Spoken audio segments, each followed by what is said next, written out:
मंडळी नमस्कार.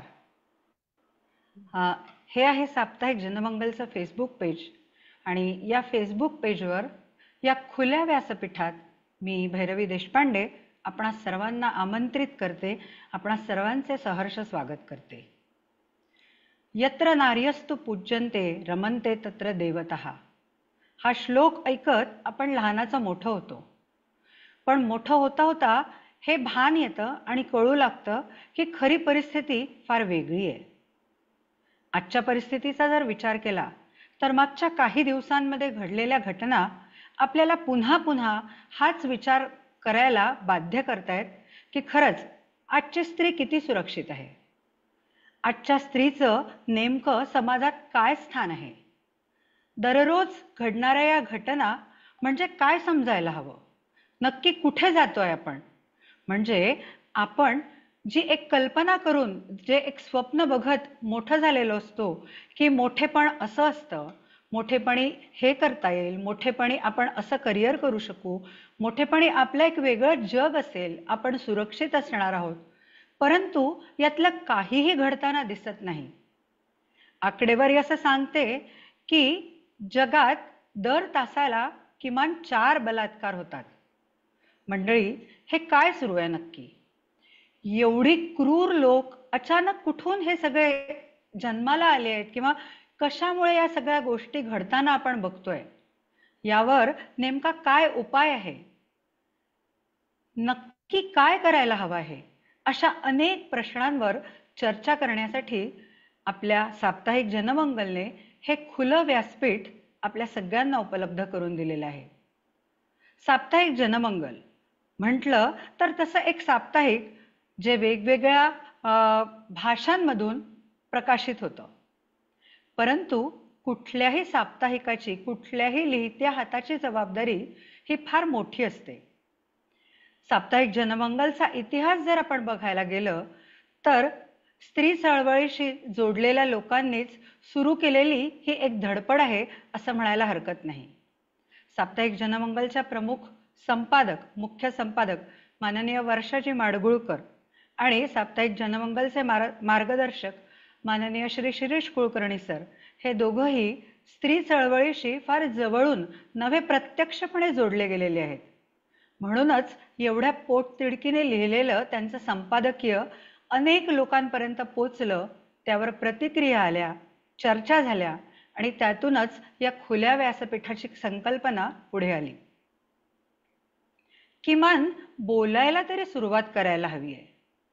कारण जेव्हा आपण स्त्रीविषयी किंवा आजूबाजूला घडणाऱ्या या घटनांविषयी विचार करायला सुरुवात करतो तेव्हा असं लक्षात येतं की या विषयाला अनेक पैलू आहेत.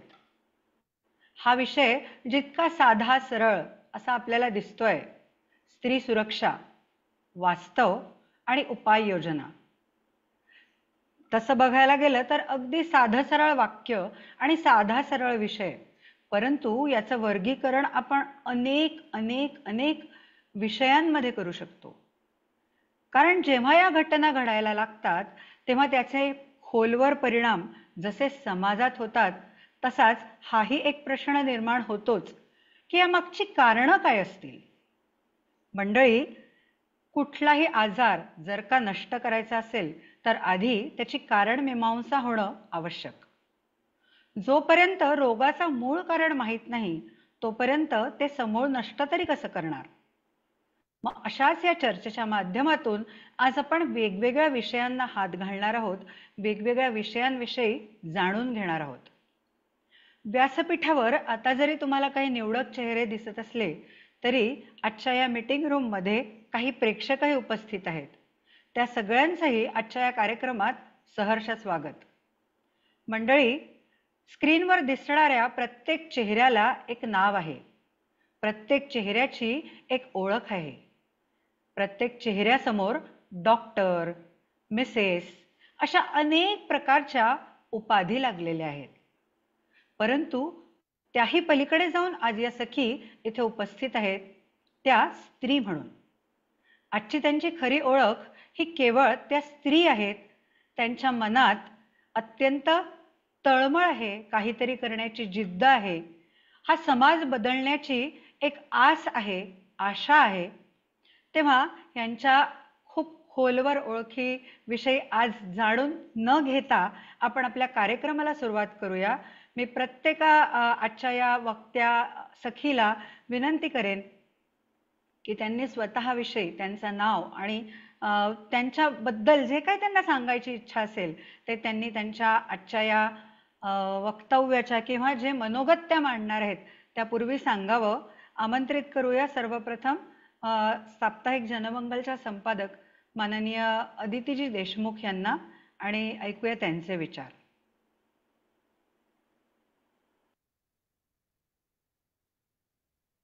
फुले व्यासपीठच्या निमित्ताने आज जो महत्वाचा विषय इथे चर्चेला घेतला आहे आणि या चर्चेसाठी माझ्यासोबत माझ्या ज्या सगळ्या प्रबुद्ध सख्या इथे उपस्थित आहेत त्या सर्व सख्यांना आणि साप्ताहिक जनमंगलच्या सर्व प्रेक्षकांना मी मनपूर्वक नमस्कार करते.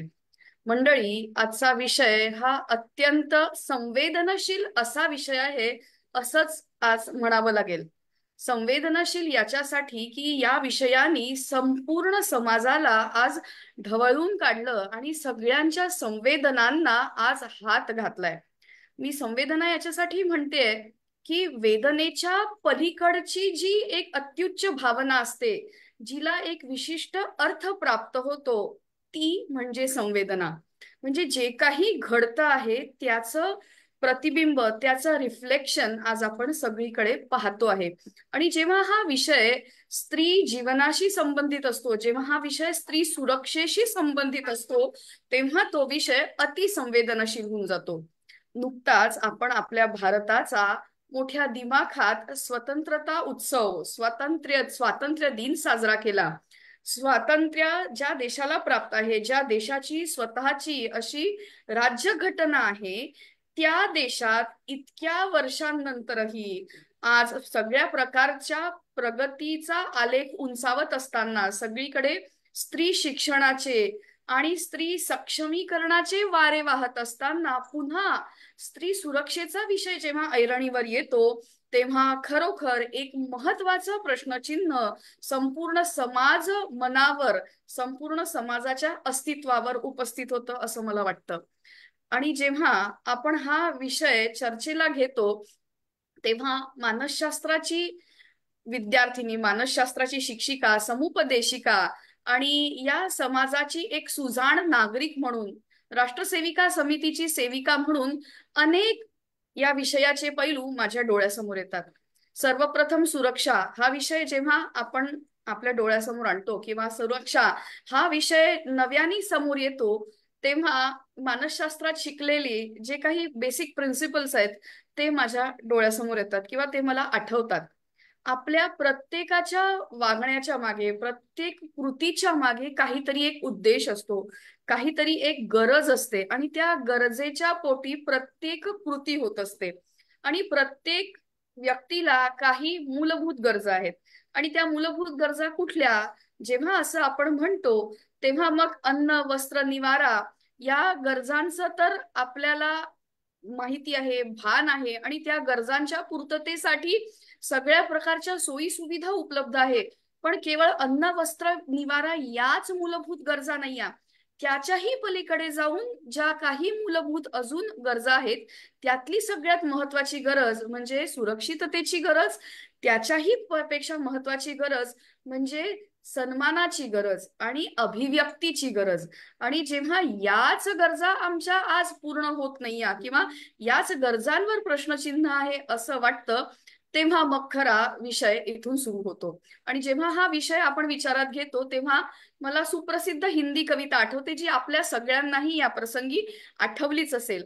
आणि त्यातल्या काही ओळी मला इथे उद्धृत कराव्याशा वाटतात. काय कविता आहे ती आपण बरोबर ओळखलीये. सुनो द्रौपदी शस्त्र उठा लो, अब गोविंद न आएंगे. सुनो द्रौपदी शस्त्र उठा लो, अब गोविंद न आएंगे. छोड़ो मेहंदी खड्ग संभालो, खुद ही अपना चीर बचा लो. द्यूत बिछाए बैठे शकुनी, मस्तक सब बिक जाएंगे. सुनो द्रौपदी शस्त्र उठा लो, अब गोविंद न आएंगे. कब तक आस लगाओगी, कब तक आस लगाओगी तुम बिके हुए अखबारों से. कैसी रक्षा मांग रही हो, दुशासन दरबारों से स्वयं लो जो लज्जाहीन पड़े है, स्वयं जो लज्जाहीन पड़े है, वो क्या चीर बचाएंगे। उठो सुनो द्रौपदी, शस्त्र उठा लो, अब गोविंद न आएंगे, अब गोविंद न आएंगे। मंडळी, आज खरोखर याच विचाराला जागृत करण्याची आवश्यकता आहे. आणि ही सुरक्षा आपण आज यंत्रणेकडून मागतोय, ही सुरक्षा आपण आज शासनाकडून मागतोय. पण खरंच जेव्हा आपण आज स्त्री शिक्षित झाली म्हणतो, आज स्त्री सक्षम झाली म्हणतो, त्या पार्श्वभूमीवर खरोखर आज स्त्री स्वतःचं रक्षण करण्यासाठी सिद्ध झालीये का? तिला कुठल्या कुठल्या सुरक्षेची आज आवश्यकता वाटते आणि ती का वाटतेय? स्त्रीला शारीरिक सुरक्षेची आवश्यकता सुरुवातीपासून होती आणि ती आजच्या तारखेला सुद्धा आहे. त्यासोबतच आज स्त्रीला भावनिक सुरक्षेची सुद्धा आवश्यकता आहे. आज स्त्रीला बौद्धिक सुरक्षेची सुद्धा आवश्यकता भासते आहे. नुकताच जो प्रसंग घडून गेलेला आहे आणि ज्याच्यामुळे हा सगळा विषय समोर आलेला आहे, तो विषय काय आहे? ती व्यक्ती कोण आहे? तर ती एक तुमच्या माझ्या सारखीच या देशाची सर्वप्रथम नागरिक आहे. त्यानंतर ती एक व्यावसायिक डॉक्टर होती, ती कुणाची तरी मुलगी होती, ती विद्यार्थिनी पण होती आणि त्याही पेक्षा महत्वाचं म्हणजे ती एक माणूस होती. आणि ती एक माणूस म्हणून जगत असताना तिचा जो काही व्यवहार होता, तो व्यवहार कसा होता? निश्चितच एका स्त्रीला शोभेल असाच होता.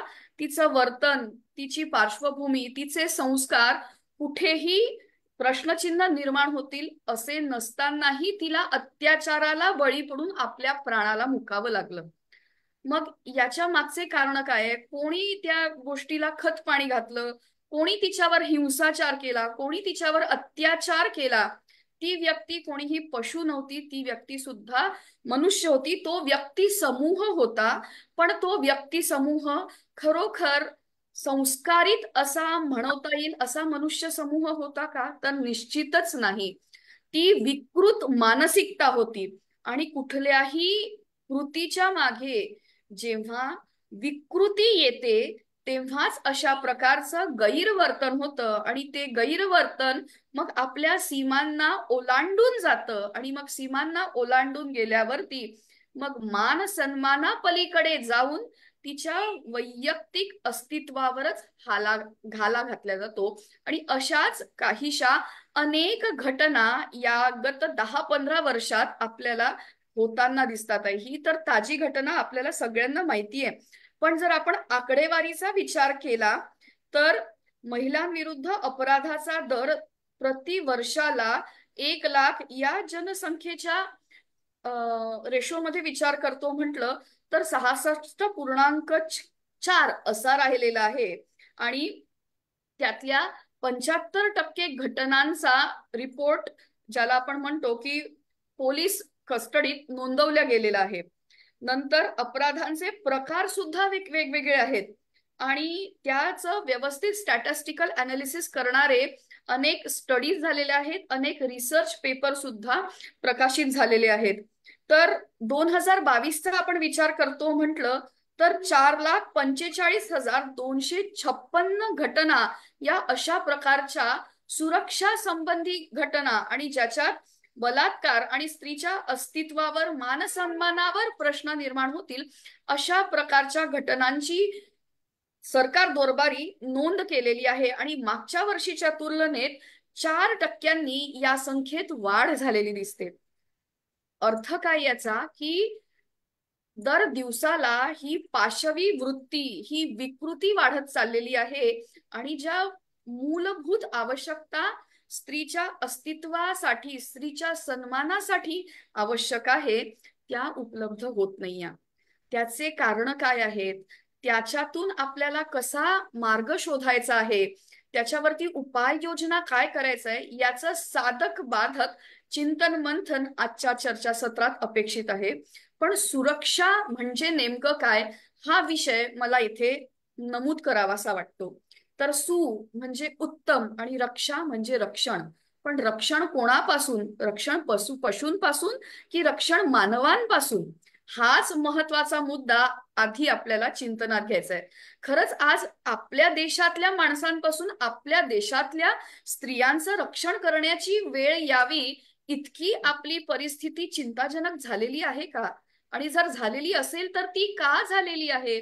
आणि सुरक्षा पाहिजे तर कशा प्रकारची सुरक्षा पाहिजे? सुरक्षा सकाळी पाहिजे, दुपारी पाहिजे, रात्री पाहिजे, की 24 तास सुरक्षा पाहिजे?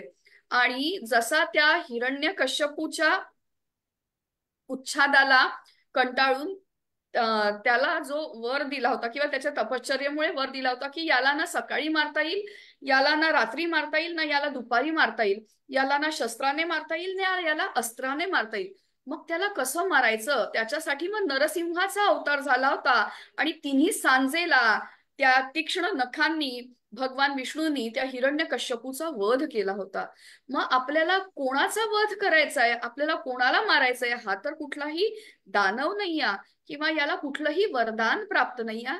मग ज्याच्या विरुद्ध ह्या सगळ्या गोष्टींची चिंता व्यक्त केली जाते तो मानवच आहे. मग त्या मानवाच्या मनाला आज आपल्याला संबोधित करणं, त्या मानवाच्या प्रवृत्तीला आज आपल्याला संस्कारित करणं इथे आवश्यक आहे. कारण म्हणतात ना की जेव्हा एक हिंदी वचन आहे कि अनाज का अकाल होता है तो मानवता मर जाती है, अनाज का अकाल होता है तो मानवता मर जाती है, लेकिन संस्कार का अकाल हो गया तो मानवी मूल्यों का हनन हो जाता है. आणि इथे मानवी मूल्य संपलेले आहेत, मूल्य व्यवस्थेवर प्रश्नचिन्ह निर्माण झालेलं आहे आणि सुरक्षेसंबंधी असे अनेक प्रश्न आज आपल्या समोर आवासून उभे आहेत. मग ती छोटी मुलगी जरी का असेना का, नुकतंच आता बदलापूरला झालेली घटना सुद्धा आपल्या समोर अधोरेखित केलेली आहे. त्या आता किती छोट्या 4 वर्षाच्या चिमुकल्या होत्या हो. त्यांना कसले आले आहेत ह्या सगळ्या प्रकारच्या विषयांसंबंधीचे तौर तरीके म्हणा किंवा जे इतर विषय समोर येतात की आजकाल मुलींना समाजभान राहिलेलं नाही, त्यांना कसे कपडे घालावे, कसं वागावं बोलावं याची जाण राहिलेली नाही. काही अंशी हे बरोबर सुद्धा आहे, पण जेव्हा चिमुकलीवरती असा बलात्कार किंवा अशा प्रकारचा हिंसाचार झालेला दिसतो तेव्हा सगळ्यात पहिला प्रश्न येतो मानवी मूल्यांवर. तर आमचे संस्कार आम्हाला कुठेतरी कुठल्या दिशेला जावं की न जावं या संबंधी विचार करायला आज भाग पाडतात आहेत. आणि ही विकृत मानसिकता वाढलेली आहे, ही विकृत मानसिकता सुशिक्षित घरांमध्ये सुद्धा वाढलेली दिसते आहे. त्याच्यामुळे फक्त एक स्वीपर असं काम करतो किंवा वाया गेलेली तरुण पिढी असं काम करते, तर असं नाही. अनेक उदाहरणं असे दिसत आहेत की अनेक प्रौढ सुशिक्षित घरातले व्यावसायिक आणि ज्याला जबाबदार व्यक्ती म्हणता येईल अशा व्यक्तींच्या माध्यमातूनही कधीतरी कुठेतरी अशा कृती होताना दिसतात आहेत. तेव्हा या सगळ्या विचारांना आज आपल्याला इथे खुल्यापणाने मांडायचं आहे, खुलेपणाने. आणि ते मांडत असताना कुठल्या प्रकारच्या भूमिकांना आपल्याला स्पष्ट करायचंय तेही समोर आपल्याला ठेवायचंय. तर सगळ्यात पहिले मानसिकता कशी असावी, मनोभूमिका स्त्रीची त्याबरोबर पुरुषाची कशी असावी हे सुद्धा आपल्याला इथे चर्चेत मांडायचंय. त्याच्यामुळे मनोभूमिकेचा विचार करताना त्या व्यक्तीच्या विचार भावना आणि त्या विचार भावनांच्या समन्वयातून जी कृती होती आहे ती कृती या सगळ्यांचा साकल्याने इथे विचार होणं आवश्यक आहे. मला जर माझ्या भावनांना नियंत्रित करता येत नसेल, मग ती शारीरिक भावना असू दे की ती मानसिक भावना असू दे किंवा समोरचीला पाहून ती उपभोगाचीच वस्तू म्हणून जर माझ्या मनात पहिला विचार येत असेल तर मग कुठेतरी माझा स्वतःवरचा कंट्रोल ज्याला म्हणतोय तो कंट्रोल संपत चाललेला आहे. आज केवळ पुरुषापासूनच स्त्रीला धोका आहे असं नाही.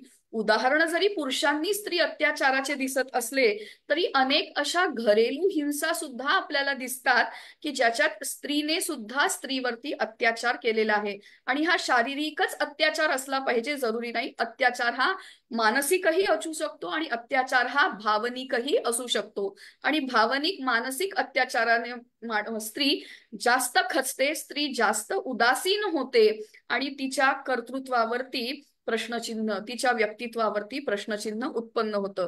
तर जरी विषय हा बलात्काराने किंवा हिंसाचाराने सुरू झालेला असला तरी या विषयाला भावनिक, बौद्धिक आणि मानसिक सुद्धा आयाम आहेत आणि ते आपण लक्षात घेतले पाहिजे. आणि सशक्त समाजासाठी जसा सशक्त मनोभाव महत्वाचा आहे, तसाच सशक्त स्त्री पुरुष संबंधाचा दृष्टिकोन सुद्धा आवश्यक आहे. म्हणजे स्त्री ही केवळ माता, पत्नी, बहीण याही पेक्षा ती माणूस म्हणून महत्वाची आहे आणि तिच्यातलं हे मनुष्यत्व जाणून त्याचा सन्मान करण्याची जोपर्यंत शिकवण आज आई आपल्या मुलांना देणार नाही आणि कुटुंबाला ती सवय लागणार नाही, तोपर्यंत तिच्यातलं माणूस पण आपण ओळखणार नाही.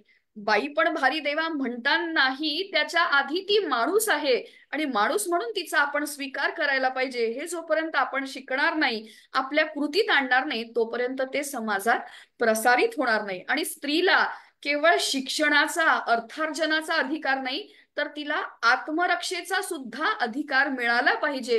आणि तसं शिक्षण तिला मिळालं पाहिजे, तशा संधी तिला मिळाल्या पाहिजे. माझ्या मुलीला सगळ्या कला आल्या पाहिजे, माझ्या मुलीनी अभ्यासात पुढे असलं पाहिजे, तिला उत्तम जॉब, करिअर अपॉर्च्युनिटी मिळाल्या पाहिजे. हे जसं एक आई म्हणून किंवा एक बहीण म्हणून किंवा एक सुजाण नागरिक म्हणून मला वाटतं, आता त्याही पेक्षा माझ्या मुलीला आत्मरक्षा करता आली पाहिजे, तिला शस्त्र चालवण्याचा कॉन्फिडन्स असला पाहिजे. भलेही मग ते लाठी काठी सारखं शस्त्र असे नका, तिच्यात तो आत्मविश्वास आज जागृत करायची आवश्यकता आहे. समाजाने, शासनाने आणि अनेक स्वयंसेवी संघटनांनी यासाठी सुरुवातीपासून प्रयत्न केले आहे. पण सामान्य नागरिक म्हणून जोपर्यंत मी सजग होऊन त्या गोष्टीत स्वतः सक्रिय होत नाही, तोपर्यंत या उपाययोजना, कायदे, यंत्रणाला काहीही अर्थ राहणार नाहीये. राष्ट्रसेविका समितीची मुळात स्थापनाच अनेक वर्षांपूर्वी, आता 90वे वर्ष समिती पूर्ण करते, याच्याचसाठी झाली होती की स्त्रीला शिक्षणाच्या संधी उपलब्ध झालेल्या होत्या. पण स्त्रीनी एकत्रित प्रयत्न करणं यासाठी आवश्यक आहे. सगळ्या स्त्रियांनी संघटित होण्याची आवश्यकता आहे आणि शारीरिक, मानसिक, बौद्धिक विकासाची स्त्रीसाठी जी संधी हवी आहे ती शाखांच्या माध्यमातून उपलब्ध होणार आहे. तिथे कुठल्याही प्रकारचं पुस्तकी शिक्षण देण्यावर भर नाही, तर तिला आपल्या पायावर उभं राहण्यासोबतच आपल्या सुरक्षेसाठी लाठीकाठीचं शिक्षण आणि तिला चार लोकांमध्ये बोलण्यासाठीचा आत्मविश्वास निर्माण करण्याची ही एक त्या निमित्ताने सुरू केलेली, आपण म्हणूया, पहल होती किंवा हा एक विचार होता. अनेक प्रकारे हा विचार पुढे गेला, पण तरीही अजून हवं तसं समाजाचं पाठबळ या विचाराला मिळत नाही, आणि म्हणून अशा अनेक घटना होताना दिसतात आहेत. तर आपल्यासारख्या सुजाण स्त्रियांनी जर एकत्रित येऊन प्रयत्न केले तर निश्चितच याच्यातून सकारात्मक असं काहीतरी उत्तर येणाऱ्या पिढीसमोर आपण देऊ शकू आणि एक सुदृढ समाज निर्माण करू शकू, असं या प्रसंगी मला वाटतं. यानंतर हे सूत्र पुढे नेण्यासाठी मी स्वातीजी गांधी यांना इथे आमंत्रित करते. सर्वांना नमस्कार. आजच्या आपल्या ह्या खुल्या चर्चेच्या माध्यमातून मी वास्तव परिस्थिती दाखवणारे काही मुद्दे मांडू इच्छिते. आत्ताच आदितीजींनी उल्लेख केलेला महत्वाचा मुद्दा होता मानसिक विकृती, तर त्याबाबत मी थोडंसं बोलू इच्छिते. आज सहजपणे हाताशी उपलब्ध होणारे आणि बीभत्स अश्लील व्हिडिओ पाहणारी वृत्ती ही एक दिवस जीवघेणा गुन्हा करते. जन्मतः कोणीही विकृत मनोवृत्तीचा नसतो. विकृत मनोवृत्ती ही हळूहळू निर्माण होते. ही एक हळूहळू निर्माण होणारी प्रोसेस आहे. आणि दुसरी दुर्दैवी बाब म्हणजे असा विकृत मनुष्य स्वतःची विकृती मान्य करत नसतो. तेही आत्ताचा माहिती तंत्रज्ञानाचा जो वाढता गैरवापर होत आहे त्याच्यातनं ही वृत्ती जन्माला येते. अगदी कोवळ्या वयात निर्माण होणारे आकर्षण पुढे जाऊन चुकीच्या वळणावर जातं. आणि आज अगदी लहान बालकांच्या हातातही आपल्याला सर्रास स्मार्टफोन दिसतात. आधीच बेरोजगारीमुळे अर्धी अधिक ऊर्जा ही चुकीच्या वाटेकडे वळते. त्यातच झटपट व्हायरल होण्यासाठी स्टंटबाजी केली जाते आणि त्यात डेअरिंग दाखवण्यासाठी कोणत्याही थराला जातात व्यक्ती. त्यातनं ही मानसिक वैकृती जन्म घेते असं मला वाटतं. आणि दुसरी एक आहे आपली मानसिकता, जे आदितीजींच्या मगाच्या पुण्यात आहे. आपल्याकडे अजूनही पुरुषसत्ताक मानसिकता आहे. मान्य आहे आपल्याला की ती स्वतंत्र झाली आहे, पण ही बुरसटलेली मानसिकता तिचा घात व ऱ्हास करत आहे. यासाठी तिच्या जवळच्या व्यक्ती कारणीभूत असतात. हे सत्य एखादी अनुचित घटना घडल्यानंतर जगासमोर येतं, तेव्हा विश्वासाला तडा जातो. हे एक वास्तव आहे. स्त्री सुरक्षा, शालेय लैंगिक शिक्षण जितकं महत्वाचं आहे तितकंच गरजेचं आहे विश्वासघाताच्या वास्तवाला सामोरं जाणं. स्त्रीकडे मालकी हक्काची, उपभोगाची वस्तू म्हणून आजही पाहिलं जातं. यामुळेच लहान मुले समाजाकडून आपोआप लिंग भाव शिकतात. यासाठी प्रत्येक घरामध्ये योग्य संवाद असणे आवश्यक आहे. तसेच काळानुरूप आपल्या शिक्षण पद्धतीतही आवश्यक ते बदल करायला हवे. आणि सगळ्यात महत्वाचं म्हणजे वजनदार व्यक्तीचा दबाव झिडकारला पाहिजे. कोणत्याही प्रलोभनांना बळी न पडता प्रत्येकाने, एखाद्या पीडितेने तो दबाव झिडकारला पाहिजे. तरच ती निर्भयपणे समाजापुढे येईल आणि तिला घरच्यांचा सपोर्ट मिळाला पाहिजे. आधी तिची उल्लेख केलेल्या विकृतीचं मूळ आजकालच्या सोशल मीडिया, इंटरनेट आणि रिकामपण ह्या सगळ्यांशी जोडलेला आहे. कलकत्त्याच्या घटनेचा आधी जी उल्लेख केला होता, त्यातल्या घटनेचे जे काही हाती आलेत पुरावे, त्यात फोनचे उल्लेख आहेत. त्या फोनमध्ये काय काय सापडलं डाटा त्याचे उल्लेख आहेत. त्यामुळं एक हा खूप महत्वाचा आणि वास्तव दाखवणारा पॉइंट आहे. आजचा युवक किंवा एक आजचा प्रगती करणारा वर्ग कुठं चालला आहे. बरोबर. हम्म. आता मी सोनालीजींना पुढे आमंत्रित करते आहे त्यांचे मन मांडायला. ओके.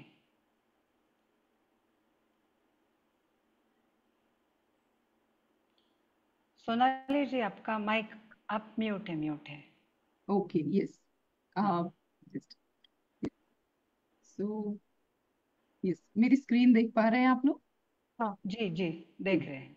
तो थैंक यू स्वाति जी, आपने सही सोशल मीडिया के गलत इस्तेमाल को और कम्युनिकेशन गैप को खत्म करने की, फैमिली सपोर्ट की जो बातें कही है वो बहुत ही मुझे इम्पोर्टेंट लगी आज के आपके टॉक में। और अभी मैं आपके सामने प्रस्तुत हूँ कुछ बोलने के लिए। आज नम है आंखें मेरी इस विषय पर बोलने जब बैठी हूँ आपके सामने। हर इंसान से है ये गुजारिश, लेनी है सुरक्षा की जिम्मेदारी हमने।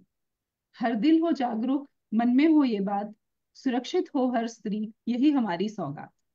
आज के समाज में महिलाएं बहुत से रोल, अपनी भूमिकाएं निभा रही हैं। आज वो अंतरिक्ष में है, आर्मी में है, नेवी में है, ओलंपिक्स में है, गृहिणी बनकर, डॉक्टर, वकील बनकर, कितने ही क्षेत्रों में अपना स्थान बनाकर वो घर और बाहर कितनी सारी जिम्मेदारियां बखूबी निभा रही है। बावजूद इसके क्या आपको लगता है कि वे घर, कार्यस्थल और सामाजिक जगहों पर, सार्वजनिक जगहों पर अपने आप को महफूज महसूस करती है?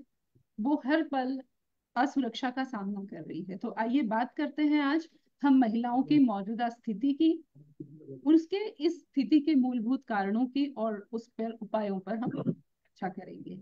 तो जिससे पहले कि हम आगे बढ़ें, मैं आपसे कुछ डेटा शेयर करना चाहती हूँ, जिसमें ये नेशनल क्राइम ब्यूरो की रिपोर्ट के अनुसार आप देखेंगे कि 2016 में जो आपने महिलाओं के प्रति जो केसेस होते थे वो अराउंड 3,33,000 केसेस होते थे। ये रिपोर्टेड केसेस की बात कर रही हूँ मैं, अनरिपोर्टेड तो पता नहीं कितने केसेस होंगे। लेकिन अब 2022 में आप देखें तो वो 4 लाख से ऊपर केसेस जा चुके हैं। और रेप केसेस की बात करें तो ऑलमोस्ट 31,900 के करीब केसेस हैं।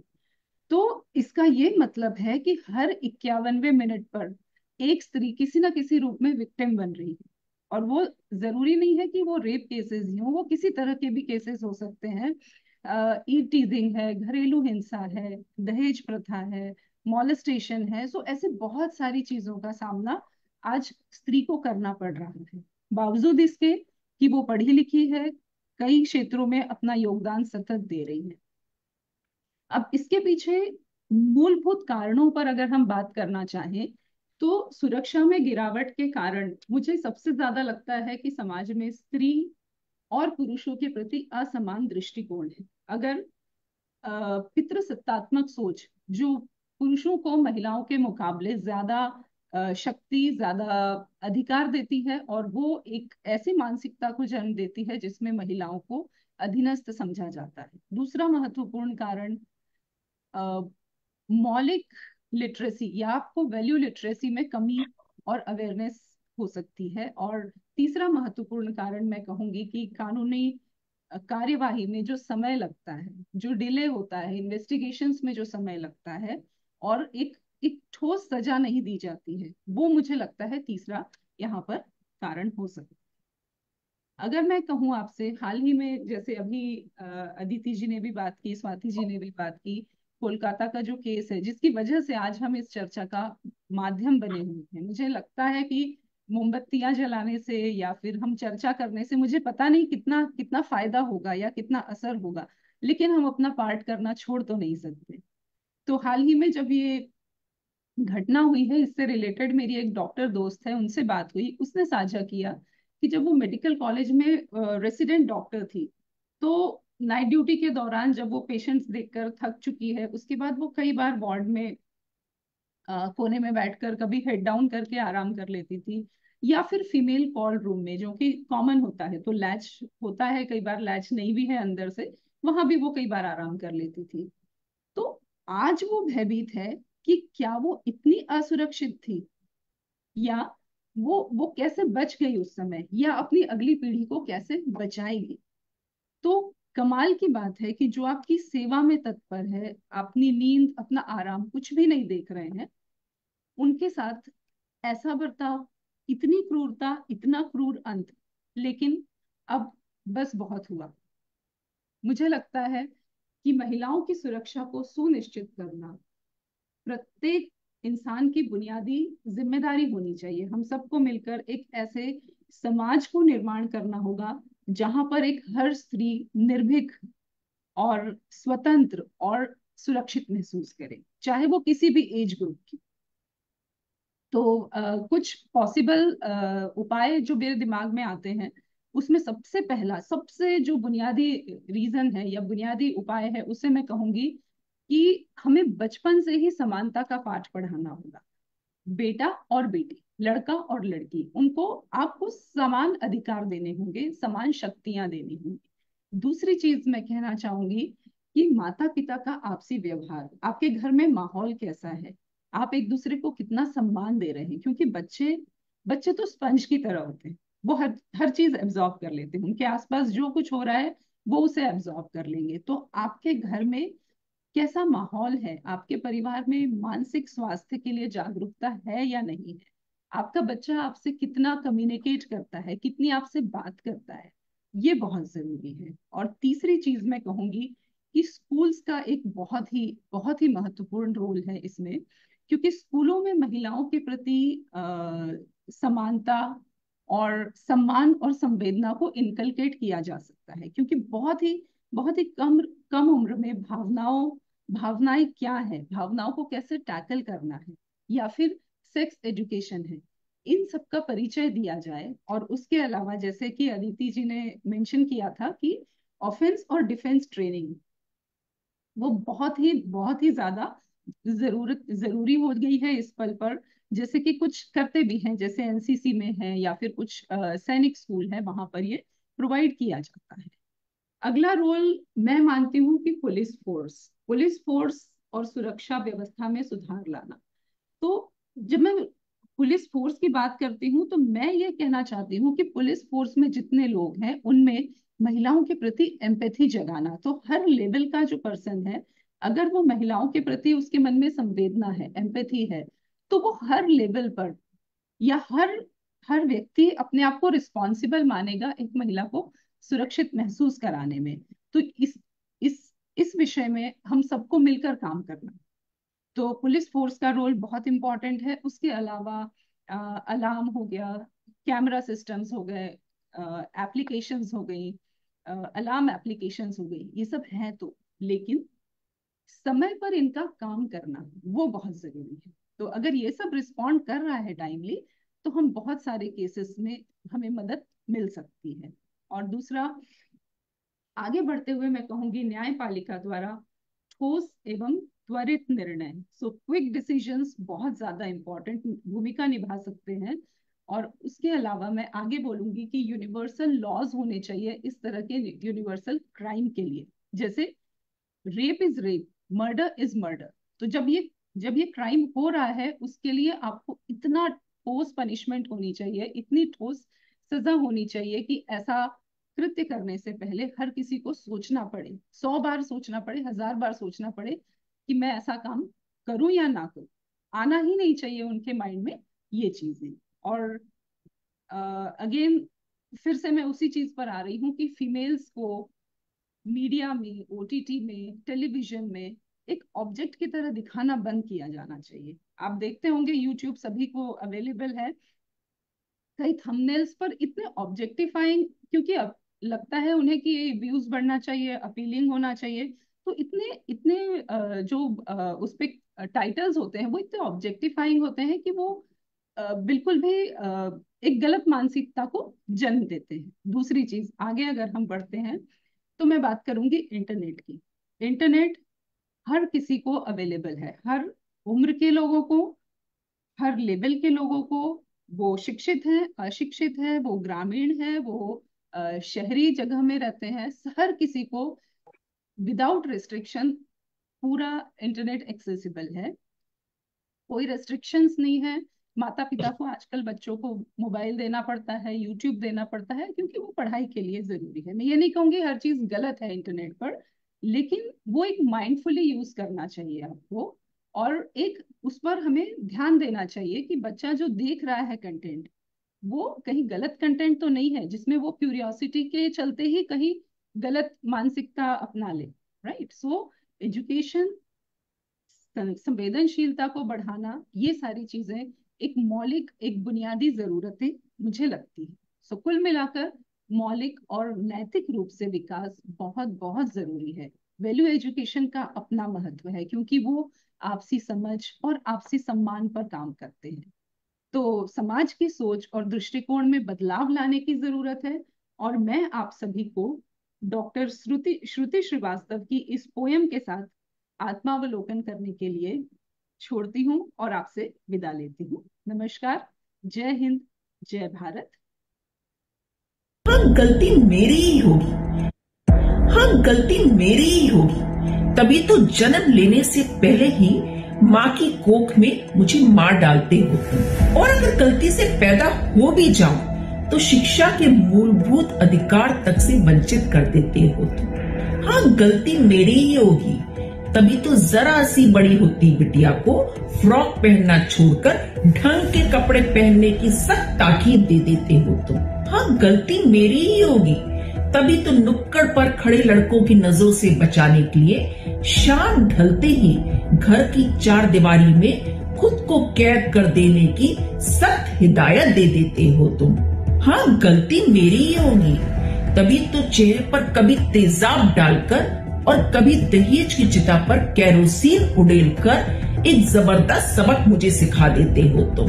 हाँ, गलती मेरी ही होगी, तभी तो देर रात खुद नशे में धुत होकर लौटने के बाद मुझे 4 गालियां और चेहरे पर 2 करारे तमाचे लगा डालते हो तुम। हाँ, गलती मेरी ही होगी, तभी तो कभी समाज और कभी घर और कभी बच्चों की इज्जत का हवाला देकर मेरे चीत्कार को निर्ममता से कुचलकर मुझे चुप करा देते हो तुम। लेकिन अब बस बरसों से या यूं कहिए सदियों से इतनी सारी गलतियां करते करते अब थक चुकी हूं मैं, और इसीलिए आज अपनी सारी गलतियों को स्वीकारते हुए महज एक सवाल, आखिरी सवाल पूछती हूँ तुमसे कि आखिर बरसों से या यूं कहिए कि सदियों से सीता से लेकर द्रौपदी तक और निर्भया से लेकर डॉक्टर बिटिया तक आखिर कब तक अपनी कमजोरियों को, मेरी गलतियों का लबादा उड़ाकर मुझे चुप कराते रहोगे तुम? क्या एक बार, सिर्फ एक बार ईमानदारी से अपने गिरेबान में झांककर महज एक इंसान होने का और एक सशक्त समाज होने का प्रमाण ला पाओगे तुम? ला पाओगे तो बताना जरूर।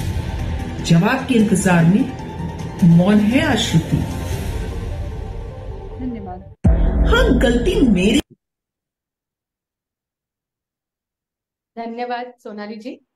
आपने बहुत ही इफेक्टिव वे में, परिणामकारक पद्धति से आपने आज वो पूरे स्क्रीन पर जो दिखाया वो सही में बहुत इफेक्टिव था।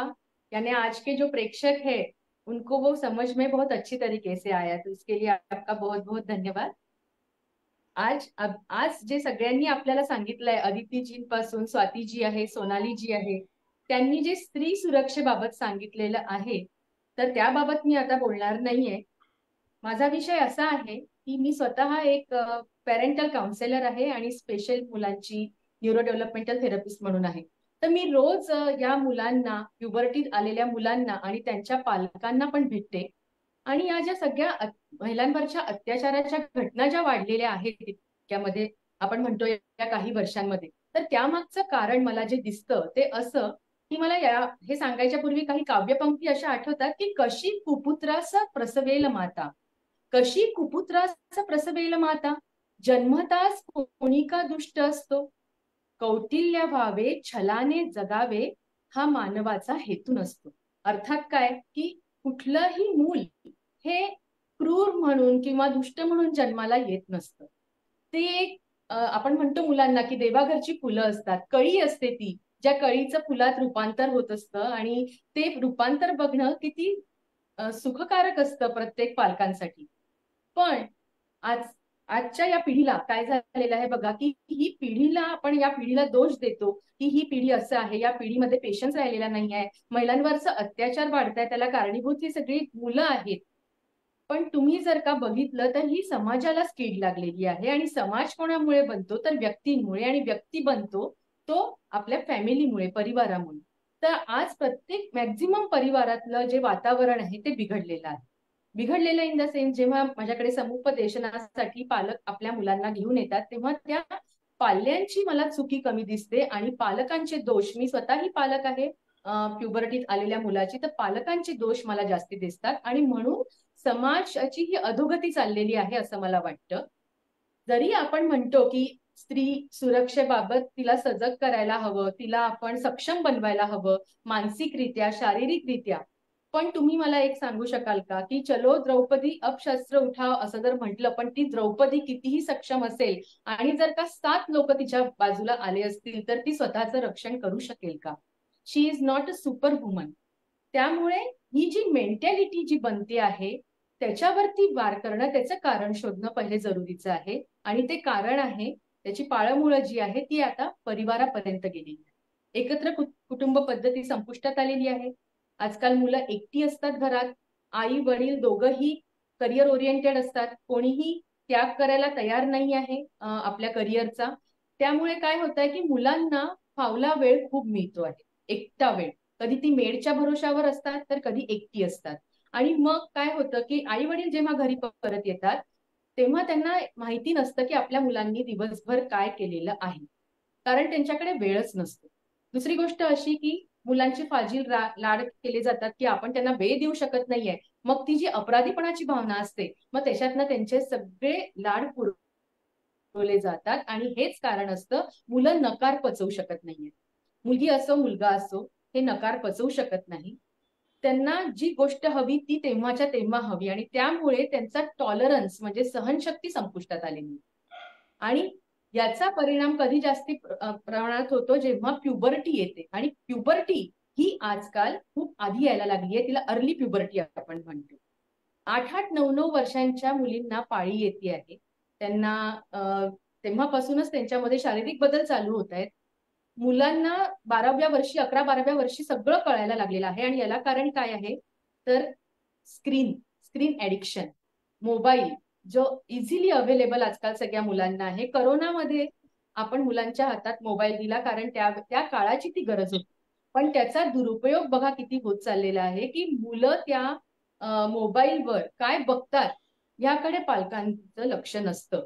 जे काही समुपदेशनाला मुलं माझ्याकडे म्हणजे त्यांचे पालक येतात त्यांना माहिती नसतं की आपले मूल किती तास मोबाईल बघताय आणि त्याच्यात काय बघताय, अभ्यासासाठी त्याचा उपयोग करतोय की दुसऱ्या गोष्टींसाठी करतोय। कारण ज्या काही रील्स आहेत किंवा OTTवर जे वेब सिरीज म्हणा किंवा चित्रपट उपलब्ध आहेत त्याच्यामध्ये सेक्स सीन, भडक असे जे सीन असतात त्यांचा भडीमार आहे आणि सतत सतत ते बघून त्यांच्यामध्ये हॉर्मोनल चेंजेस होऊन राहिलेले आहेत. त्यामुळे अर्ली प्युबर्टी तर येतेच, पण प्युबर्टीत असणारे मुलं म्हणा किंवा 20च्या वरची सुद्धा 20 ते 40च्या मधली पण जे पिढी आहे ती सुद्धा ते सतत सतत असे भडक रील्स पाहून त्यांच्यामध्ये सेक्स हॉर्मोन्स जास्ती प्रमाणात सिक्रेट व्हायला लागले आणि त्यामुळे ते सतत जे आपण बघतो आहे डोळ्यांसमोर, तर त्याचा परिणाम हा नक्कीच होतो. आपल्याला ती गोष्ट तेव्हाच्या तेव्हा हवी, तेव्हाच्या तेव्हा ती कंट्रोल होऊ शकत नाही, नियंत्रणाच्या बाहेर जाते आणि असे अत्याचारांसारखे प्रकार घडतात. म्हणजे छोटे छोटे मुलं 17-18 वर्षांचे मुलं सुद्धा आजकाल मुलींवरती जबरदस्ती करतात. बरं, आपण जर असं म्हटलं की आपण मुलींना सुद्धा समाजभान शिकवायला हवं, मान्य आहे मला की मुलींनी सुद्धा, जे पहिले होतं की 7च्या आत घरात या, ते आता शक्य नाहीये. प्रत्येक मुलगी, प्रत्येक वुमन ही करिअर ओरिएंटेड आहे आणि 7च्या आत घरात येणं कोणालाही शक्य नाहीये. त्यातल्या त्यात आपण घरात त्यांना संस्कार देऊ शकतो की मुलांना उत्तेजित म्हणजे करू आपण असं आपलं बिहेवियर नको मुलींचं, की आपण तसे कपडे घालतो त्याच्यातनं जे आपल्या शरीरातले अंग दिसतात, त्यामुळे जर एक स्त्री म्हणून मी वळून पाहू शकते तर पुरुष हा बघणारच.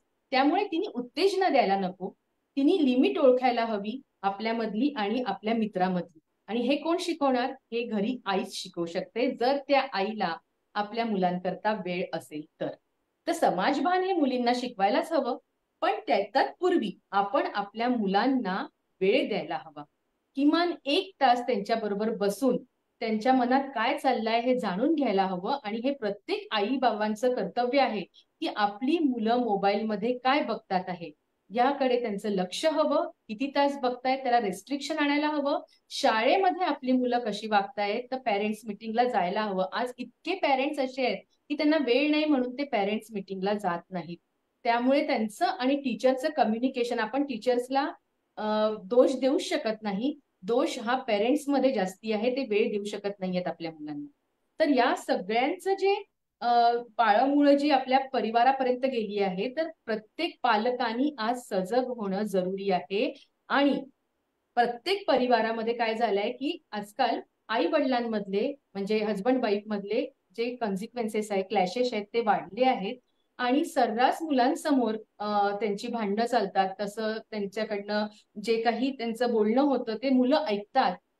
वडिलांकडनं खूपशा घरामध्ये डॉमिनन्स असतो, म्हणजे वडील आईला अत्यंत डॉमिनेटिंग पद्धतीने वागवतात आणि तेच मुलगा किंवा मुलगी बघत मोठं होतं. आणि याचा परिणाम शेवटी त्या मुलाचं त्या एखाद्या त्याच्या आयुष्यात आलेल्या मैत्रिणीबद्दल, गर्लफ्रेंडबद्दल, बायकोबद्दल, जी कोणती स्त्री त्याच्या आयुष्यात येईल ते रिफ्लेक्शन असतं आपल्या वडिलांचं, जे घरात पाहिलंय ते.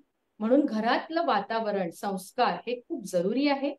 आता तुम्ही म्हणाल की हे काही टक्केवारी करता आहे, पण जी अगदी मुलं गरीब झोपडपट्टीतली आहेत त्यांना कुठले संस्कार आणि कुठलं काय, तर अशा लोकांकरता सुद्धा काउन्सिलर्स उपलब्ध आहेत. समाजसेविका त्यांना जाऊन तसं शिक्षण देतो, पण आपण त्यांच्याकडून अपेक्षा करू शकत नाही जास्ती, कारण ते तशाच समाजात वाढलेले आहेत, आजूबाजूला तसाच समाज आहे, गुन्हेगारी पद्धती आहे.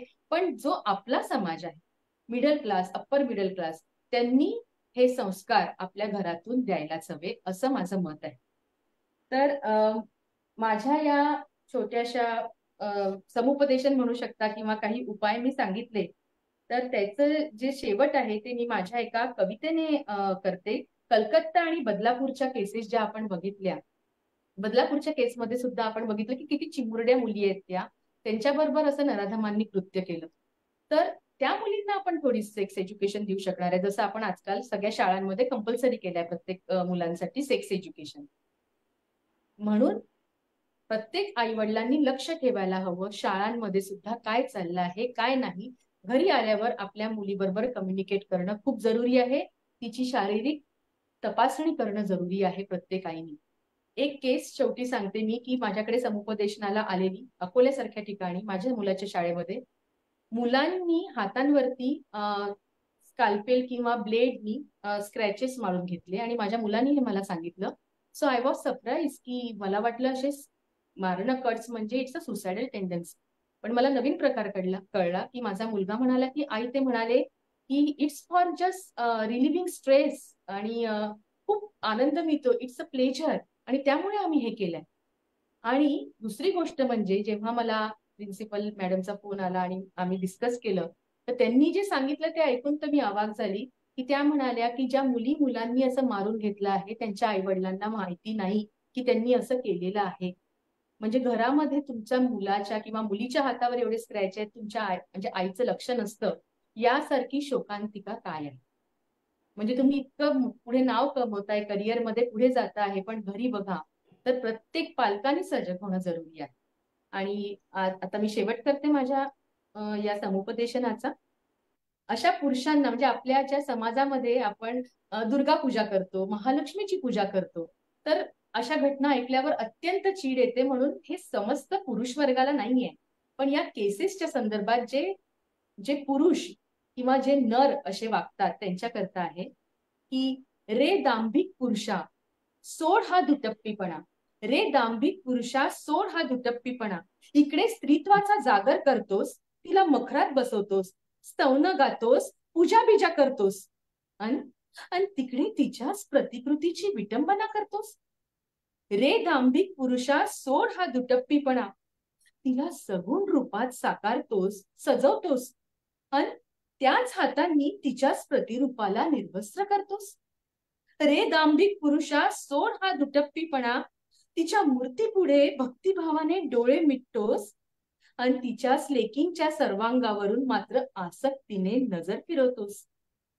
रे दांभिक पुरुषा सोड हा दुटप्पीपणा, तिला कळतात तुझे अर्थपूर्ण कटाक्ष आणि अजाणतेपणी झालेले भासवून जाणतेपणाचे स्पर्श. तिला कळतात तुझे अर्थपूर्ण कटाक्ष आणि अजाणतेपणी झालेले भासवून जाणतेपणाचे स्पर्श. वरून स्त्री औदार्याचा, रक्षकाचा, कनवाळूपणाचा वर्ख आणि आतून मात्र वासनांचा अर्क.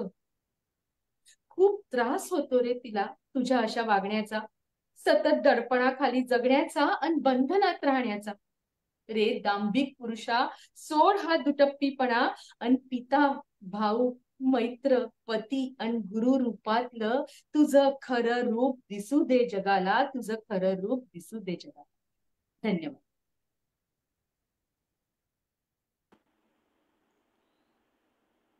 अभी मैं मृणाली जी को आमंत्रित करती हूँ. त्यांनी आपले विचार इथे मांडावे अशी त्यांना मी विनंती करते.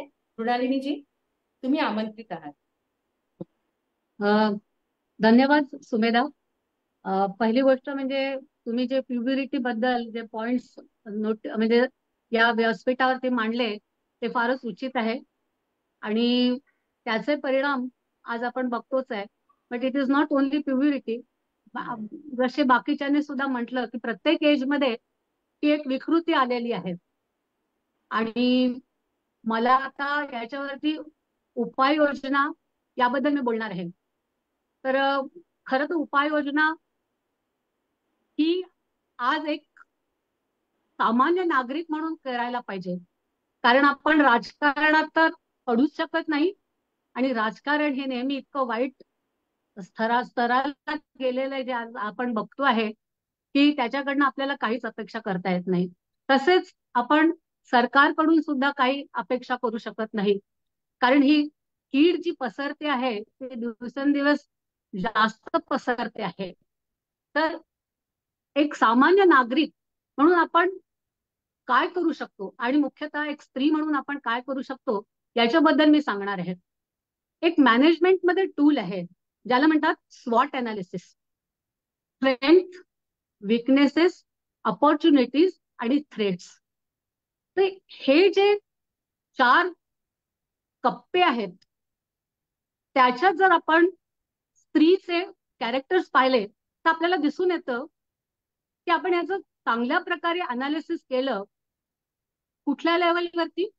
एक भावनिक लेवलवरती, दुसरं वैचारिक लेवलवरती आणि तिसरं कृती लेवलवरती. तर आपल्याला काहीतरी आपल्या छोट्याशा सोसायटीमध्ये किंवा आपल्या कॉलनीमध्ये किंवा आपल्या नगरामध्ये काहीतरी करता येईल. तर मला आज हा तुम्हाला स्वॉट अनालिसिसचा एक छोटासा टेबल दाखवायचा आहे ज्याच्यात आपण काम करू शकतो आणि त्या दृष्टीने आपण पावलं उचलू शकतो. तर सांगायचं झालं तर स्वॉट अनालिसिस करताना स्ट्रेंथ काय आहे स्त्रीच्या स्ट्रेंथ आहे, ती सोशिक आहे, ती भावनाप्रधान आहे, ती विचारी आहे, ती क्षमाशील आहे. तर हे जर आपण तिचे जर स्ट्रेंथ पाहिले तर ती भावनिकरित्या काय करू शकते, समाजासाठी ती काय करू शकते, तर ती मुला आणि मुलींमध्ये दुवा बनू शकते. ती अत्यंत चांगल्या पद्धतीने मुलींना आणि मुलांना होऊ शकते. ती मुलांना घरात शिकवण देऊ शकते, ती संस्कार करू शकते, ती मुलांचं भावना विश्व सक्षम करू शकते. तर हे झालं तिचं स्ट्रेंथ विषयी. दुसरं म्हणजे विकनेसेस. काय आहे तिचे विकनेसेस? तिचे विकनेसेस आहे तिची शारीरिक शक्ती कमी पडते, ती लवकर शस्त्र टाकते आणि तिच्या मर्मावरती जर बोट ठेवलं तर ती एकदम दुबळी होते. तर त्यासाठी आपल्याला काय करायला पाहिजे, तर आज काळाची गरज असं आहे की बाईला व्यवहारी बनणं जास्त गरजेचं आहे. तिला व्यवहारी बनणं गरजेचं आहे आणि तिला उठो द्रौपदी, वेळ पडली तर उठो द्रौपदी, हे सुद्धा तिच्या कानामध्ये सतत घुमलं पाहिजे.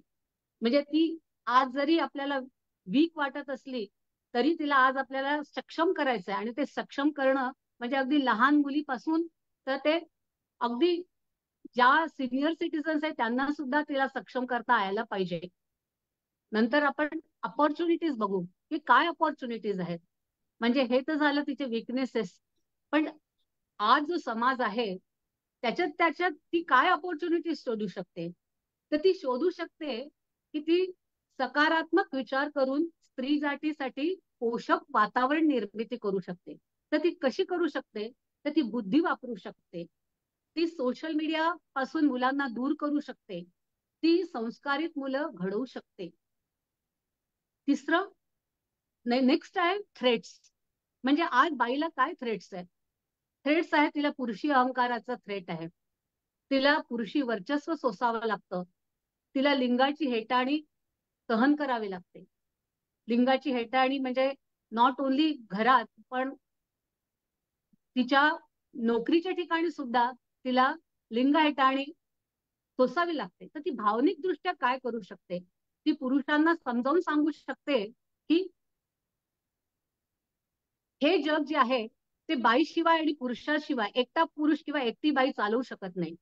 जोपर्यंत पुरुष आणि स्त्रीमध्ये समानता नाही तोपर्यंत हे जग चांगल्या रीतीने समोर जाऊ शकत नाही.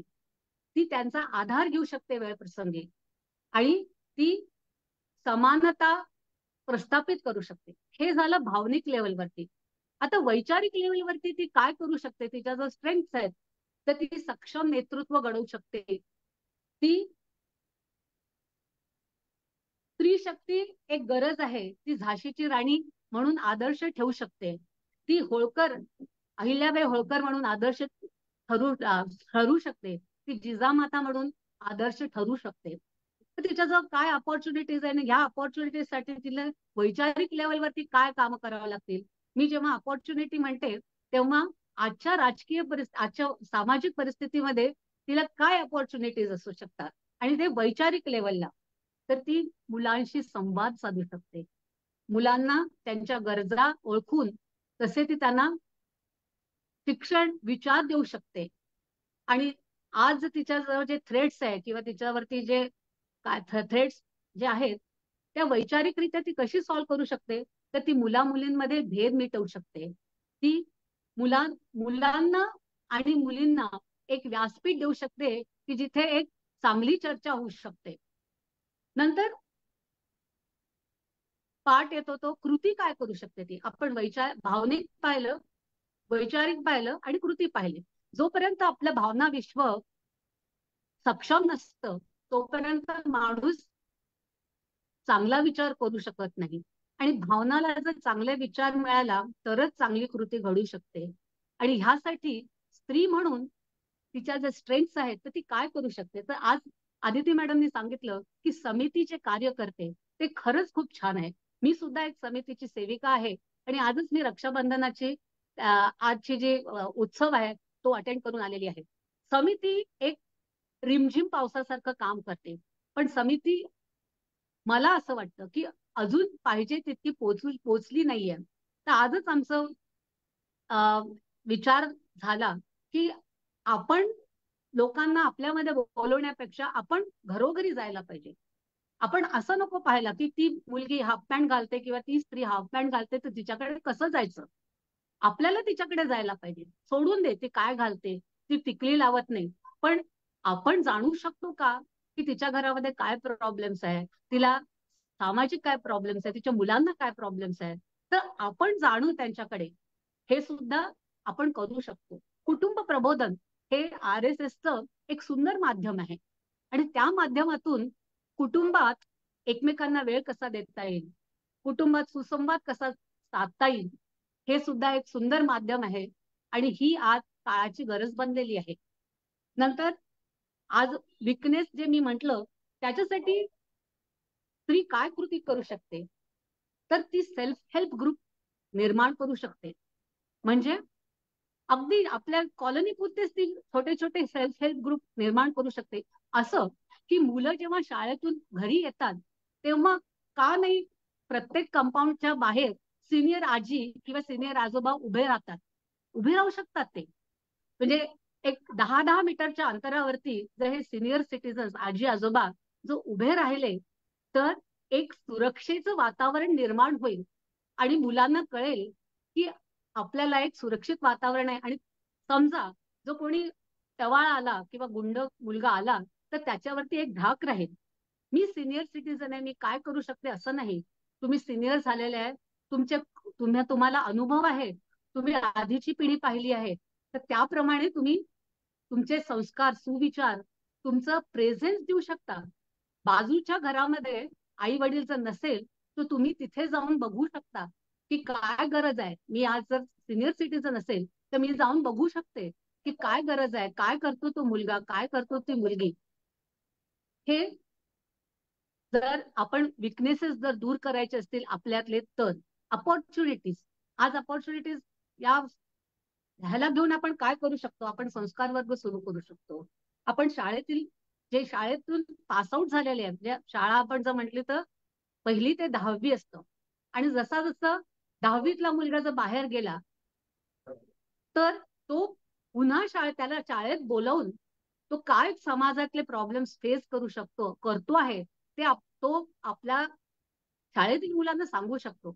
अल्युमनाय आपण म्हणतो, पण ते अल्युमनाय कुठे असतात, ते कॉर्पोरेटमध्ये असतात किंवा ते मोठ्या ऑफिसेसमध्ये असतात. पण ही अल्युमनायची गरज आज आहे मला असं वाटतंय.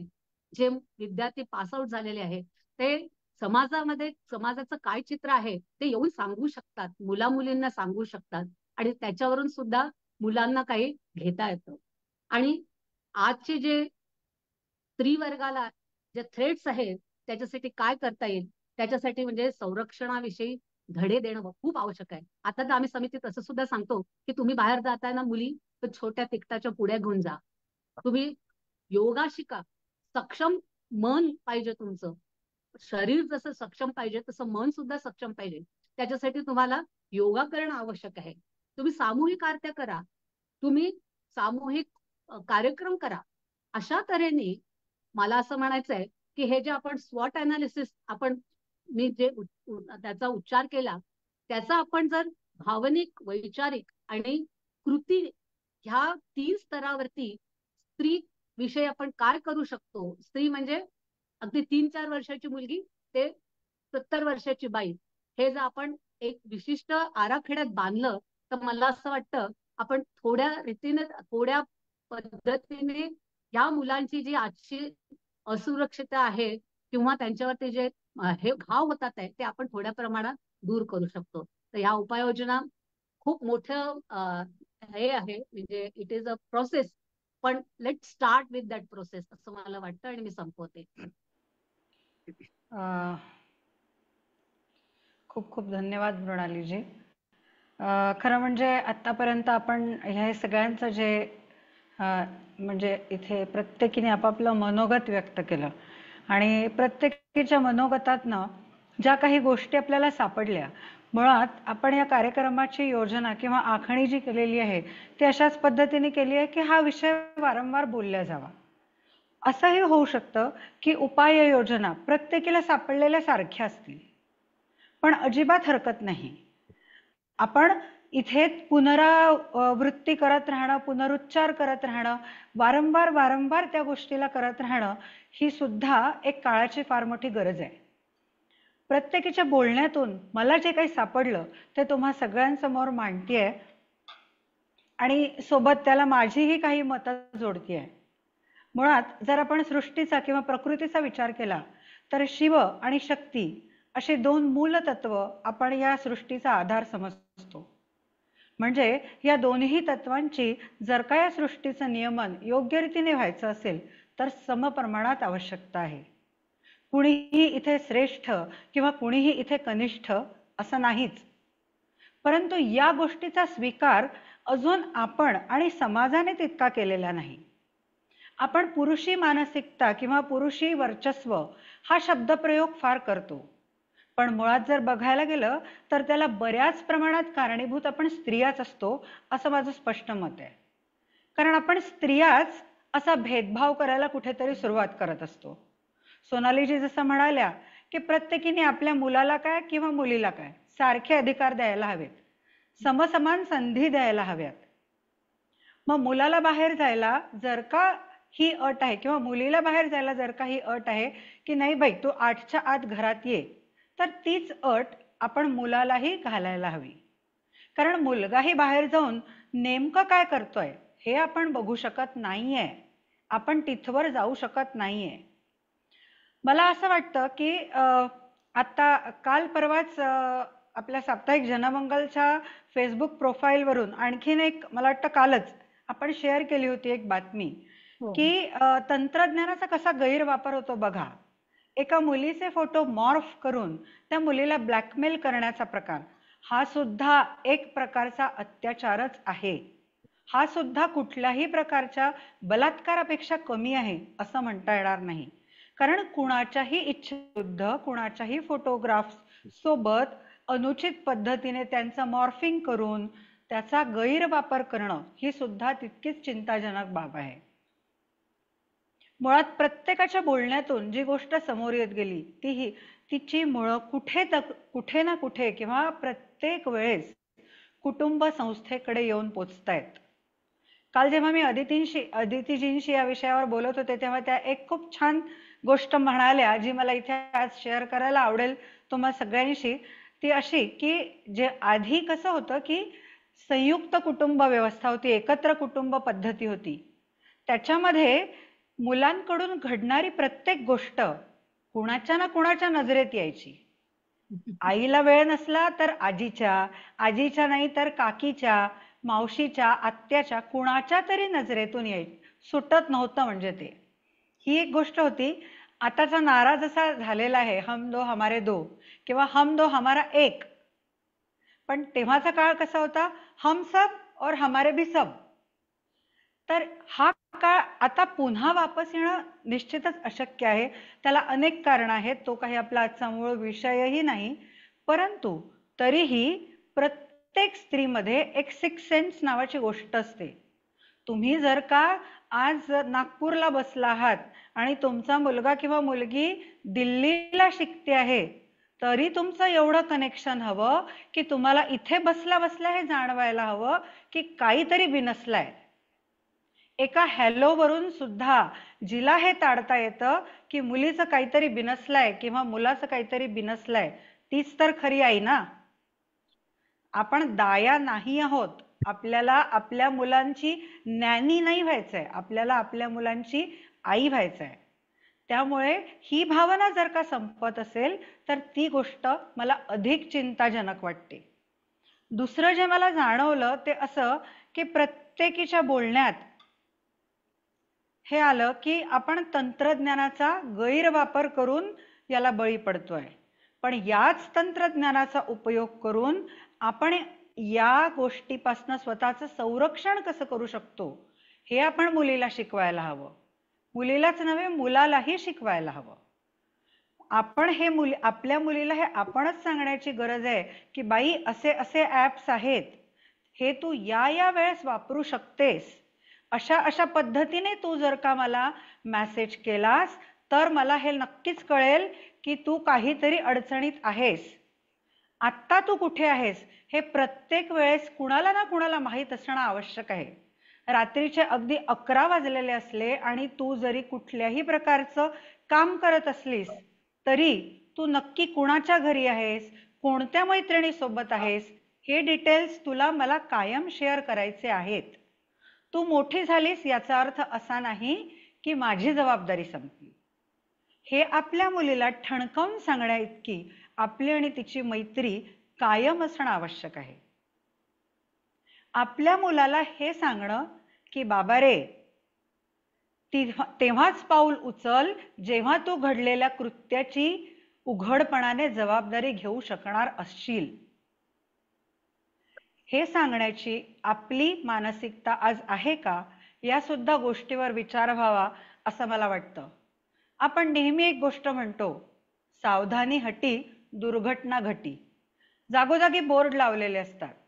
मग ही सावधानी म्हणजे फक्त कार ड्राईव्ह करताना नाही, तर आपल्यासोबत आपल्या मुलांचं आयुष्य ड्राईव्ह करताना सुद्धा सावधानी हटी दुर्घटना घटी हे घडूच शकतं. निश्चितच कलकत्त्याला घडलेली जी घटना आहे तिचं मी कधीही स्वप्नातही कधीही समर्थन करत नाहीच आहे. असे प्रसंग म्हणजे दुर्दैव म्हणावं का काय म्हणावं ते आपण ठरवूही शकणार नाही. परंतु किमान या गोष्टी आपण आपल्याकडून जे करू शकतो त्याविषयी आपण ही चर्चा करतोय. जसं अदितीजी म्हणाल्या, जसं मृणालीजी म्हणाल्या, किंवा एकूण या आजच्या चर्चेचा सूर मला थोडासा असा वाटला की खरोखर, आणि मला तो पटलाही, आपल्यासोबत स्क्रीनवर सुद्धा आज प्रेक्षकांमध्ये काही अशा व्यक्ती उपस्थित आहेत की ज्या वेगवेगळ्या संघटनांना जोडलेल्या आहेत. आपली पोस्ट त्यांच्यापर्यंत पोहोचली आणि त्यांनी आपल्याला संपर्क केला की आम्हाला पण याला जॉईन व्हायचं आहे, आम्हाला पण बोलायचं आहे, आम्हालाही आमचा सहभाग नोंदवायचा आहे. तेव्हा ही एक खूप चांगली सुरुवात आहे. मला वाटतं ही एक खूप पॉझिटिव्ह आणि सकारात्मक अशी गोष्ट आहे की प्रत्येकीला आपल्याकडून काहीतरी करावंसं वाटतंय. मैत्रिणींनो, हे लक्षात ठेवायला हवंय कायम की ही आपण जे करतोय ही चळवळ आहे आणि ही कुण्याही एका व्यक्तीचं हे काम नाही, कुण्याही एका संघटनेचं हे काम नाही. जिथे प्रश्न स्त्रीचा येतो तिथे सगळ्यांनी एकत्र यायचं आहे आणि ही चळवळ पुढे न्यायची आहे. खरं म्हणजे हा विषय असा आहे ना की आपण सगळ्या जणी म्हणजे आत्ता एकूण सगळ्या जणी मिळून जेवढा वेळ बोललो आहे तेवढं एकटीने बोलायची आपल्या प्रत्येकीची पात्रता आणि प्रत्येकीच्या मनात अशी उर्मी आहे याविषयी मला खात्री आहे. पण आज आपण हा कार्यक्रम आता संपवतो आहोत. ही आठवण करून देत आहोत की आजचा हा कार्यक्रम म्हणजे या शृंखलेतला फक्त पहिला भाग आहे. ही चर्चा इथे संपत नाहीये, इथे सुरू होतीये. ही केवळ एक सुरुवात आहे. आपण पुन्हा रविवारी आणि सोमवारी याच विषयावर चर्चा करायला एकत्र येणार आहोत. वेगवेगळ्या उपाययोजनांविषयी विचार करणार आहोत. आज आपल्या ज्या वक्त्या होत्या त्यांनाही पुन्हा आमंत्रण आहेच. त्यांनी प्रेक्षक म्हणून यावं आणि आपला सहभाग या चर्चेमध्ये अवश्य नोंदवावा. तत्पूर्वी तुम्हा सगळ्यांचे, खरं म्हणजे हा विषय असा आहे की आजच्या कार्यक्रमाला माझं असं मत आहे की आभार प्रदर्शनाची गरजच नाही. कारण आपण कुणाचे आभार मानणार. हे काम ना सोनालीजींचं होतं, ना अदितीजींचं होतं, ना सुमेधाजींचं, ना स्वातीजींचं. हे काम प्रत्येका स्त्रीचं आहे. हे प्रत्येक स्त्रीचं कर्तव्य आहे आणि मला वाटतं की कर्तव्यपूर्तीसाठी आभार मानण्याची आवश्यकता नाही. परंतु शेवट करताना मला माझ्या इथे मीटिंग रूम मध्ये उपस्थित असलेल्या प्रेक्षक वर्गाला ही विनंती करायची आहे किंवा विचारावं असं वाटतंय की तुमच्यापैकी कुणाला आजच्या या कार्यक्रमाविषयी जर का 2 वाक्यात काही बोलायचं असेल किंवा एखादा प्रश्न जर का कुणाला विचारायचा असेल तर कृपया तुमचा कॅमेरा सुरू करा आणि तुम्ही तुमचा प्रश्न किंवा तुमच्या मताची इथे नोंद अवश्य करू शकता. मनीषाजी, रेखाजी, त्याचबरोबर वृंदाजी आहेत आपल्यासोबत, दीपालीजी आहेत. तर आपल्यापैकी कुणालाही जर का काही प्रश्न विचारायचा असेल तर आपण आमंत्रित आहात. ओके, मला वाटतं की प्रत्येकीला विचार करायला थोडा वेळ हवा आहे, कारण हा विषय समोर आला आणि बोलल्या गेलं असा नाही, अत्यंत खोल. आज आपण या विषयाला फक्त स्पर्श करू शकलो आहे असं म्हटलं तरीही अजिबातच वावगं एक ठरणार मिनिट नाही. बोलू का? हो, नक्की नक्की. मला वाटतं वृंदाजी आलेले हा, आहेत. नमस्कार वृंदाजी. नमस्कार. छान हा, चर्चा झाली. आनंद वा. वाटला. फक्त आपली असहाय्यता आणि हतबलता मला खूप जाणवते आजच्या या सगळ्या चर्चेनंतरही. कारण की बरोबर. आपल्या हातात कुठली गोष्ट आहे किंवा आपण एखाद्या गोष्टीचं पूर्णपणे निराकरण करू शकतो अशी परिस्थिती सध्या तरी कुठेही दृष्टिक्षेपात नाही. बरोबर. फक्त मला एक वाटलं की आपण आता सध्याच्या टेक्नॉलॉजी विषयी आणि याच्याविषयी जसं तुम्ही भैरवीजी म्हणालात तसं आपण बोलत असलो तर, आणि आपण आज द्रौपदीची कविता इतके वेळा वाचली, तर या सगळ्या ह्याच्यामध्ये शेवटी द्रौपदीवर सुद्धा वस्त्रहरणाचा प्रकार जेव्हा झाला तेव्हा nobody was there to help her. बरोबर. बरोबर. तर म्हणूनच त्यामुळे आपण असं वाटतं की ती बरोबर. हे काही फक्त टेक्नॉलॉजीमुळे किंवा अजिबातच नाही. परव्हर्शनमुळे होत अजिबातच आहे नाही. असं नाही. ह्या बरोबर. गोष्टी नसताना सुद्धा इतक्या जुन्या काळात सुद्धा अशा तऱ्हेचं घडतच होतं. परव्हर्शन करेक्ट. होतं आणि करेक्ट. ते स्वतःच्या बरोबर. बहिणीविषयी एवढ्या 100 त्या भावंडांना काही वाटत असावं आणि त्यांनी अशा तऱ्हेचं वागावं, अशी अत्यंत विचित्र ही लाजिरवाणीच घटना गोष्ट आहे खरंच. त्या काळात होऊन गेलेली आहे. त्यामुळे ह्यात काही हे जे सध्या होत आहे हे काही नवं आहे किंवा असं काही नाही. याला पुरातन काळापासून आपण या सगळ्या गोष्टी पुरावे भरपूर बघतच आहेत. आलेलो आहोत खरंच. आणि खरंच आहे. वारंवार आपण हे म्हणतो की ही मानसिकता बदलायला हवी आहे.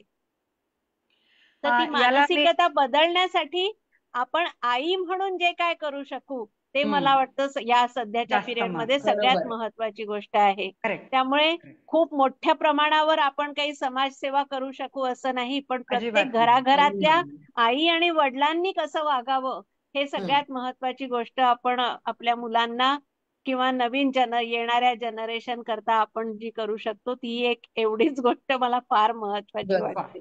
Very good. बरोबर. तुमच्या या मुद्द्याला मी आणखीन थोडंसं वाढवेन. आपण असं म्हणू शकतो, तुम्ही जे म्हणालात वृंदाजी, त्यानुसारच की खरं म्हणजे सुष्ट आणि दुष्ट अशा दोन्ही शक्ती जगाच्या सुरुवातीपासून अस्तित्वात आहेतच. आहेतच. म्हणजे हा आरोप करणं की केवळ स्क्रीनमुळे होत आहे, केवळ मोबाईलमुळे होत आहे, याला अजिबातच अर्थ नाही. या गोष्टी पुरातन काळापासून घडत आलेल्या आहेत. मग आपला प्रयत्न काय असला पाहिजे तर आसुरी शक्ती आपल्याला ओळखता आली पाहिजे. असं बरोबर. म्हणतात की स्त्रीमध्ये शारीरिक बल कमी आहे, पण तरी स्त्रीला ईश्वराने एक निसर्गदत्त असा सिक्स सेन्स दिलेला आहे. हम्म. आपल्याला त्या वाइब्स येतात बघा, की इथे मला चांगलं वाटतंय किंवा इथे मला चांगलं वाटत नाहीये. नाहीये. ते आपल्यासारखंच आपल्या मुलींनाही ओळखता आलं तर मला वाटतं की ते जास्ती उपयोगकारक होऊ ठरेल. शकतो. हा. दुसरी गोष्ट, हेही तितकंच खरं आहे की द्रौपदीची मदत करायलाही कुणीच आलं नव्हतं. अखेर भगवंताला म्हणजे भगवान श्रीकृष्णांना यावं लागलं. हे आपण सगळे जाणतो. म्हणूनच आज आपण असं आवाहन करतोय की सुनो द्रौपदी शस्त्र उठा लो, अब गोविंद ना आएंगे. आणि हे किती छान गोष्ट आहे की आपल्या प्रत्येकीच्या हातात, प्रत्येकीला काही तलवार घेऊन लढायची आवश्यकता गरज नाहीये, नाहीये. पण प्रत्येकीच्या हातात लेखणीचं शस्त्र आहे. आणि लेखणीच्या शस्त्राने काय काय घडू शकतं याचे देखील पुरावे आपल्याला इतिहासात बरेच सापडतात.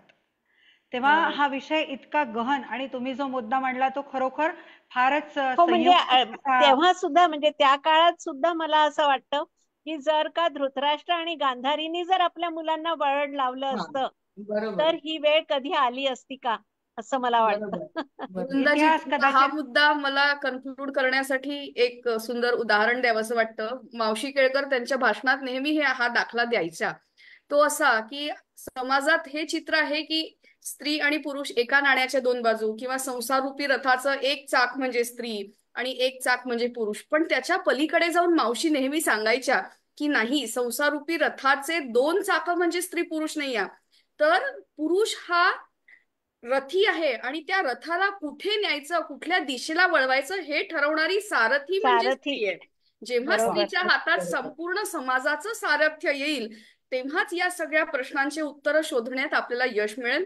आणि ही एक सुरुवात आहे. या निमित्ताने चिंतन मंथन वारंवार होत राहतं. आणि जसं आपण म्हटलं की ती विकृती पूर्वापार चालत आलेली आहे, ती मानसिकता आहे. पण सर ती बदलण्याची कुठेतरी पहल करायची असेल तर अशा चर्चा वारंवार होणं आवश्यक आहे, तर ते बरोबर. संस्कार होतील. हो खरंय. बरोबर. खरंय. आणि जसं आपण आजच्या कार्यक्रमाला मला वाटतं की कॉन्क्लूड करताना आपण हेच म्हणू शकतो की नेमकी ही जी हे जे परिवर्तन आपल्याला अपेक्षित आहे याची जबाबदारी कोणाची आहे असा जर का प्रश्न विचारला तर मला वाटतं याचं उत्तर देताना आपल्याला प्रत्येकीला स्वतःकडे बोट दाखवण्याखेरीज गत्यंतर नाही. कारण ही जबाबदारी आपण सरकारवर ढकलू शकत नाही. ही जबाबदारी जर आपण म्हटलं की समाजाची आहे तर शेवटी समाज म्हणजे तरी कोण, तर आपणच. त्यामुळे ही जबाबदारी याची त्याची का आणखीन कोणाची, पोलिसाची का मिलिटरीची का सरकारची, यापेक्षा ही जबाबदारी माझी आहे आणि मी काय करू शकते हा विचार जेव्हा पुढे येईल त्याच वेळेस आपल्याला यातून काहीतरी मार्ग काढता येईल. आजच्या कार्यक्रमाचा आपण आता शेवट करतोय आणि शेवट करताना मला माझीच खूप आवडती अशी हिंदी कविता एक म्हणजे मी लिहिलेली नाही बरं का, माझी आवडती हिंदी कविता आठवते आणि ती कविता म्हणजे मला वाटतं तुम्ही सगळ्यांनीच ऐकली असेल. ती म्हणजे कोशिश करने वालों की कभी हार नहीं होती.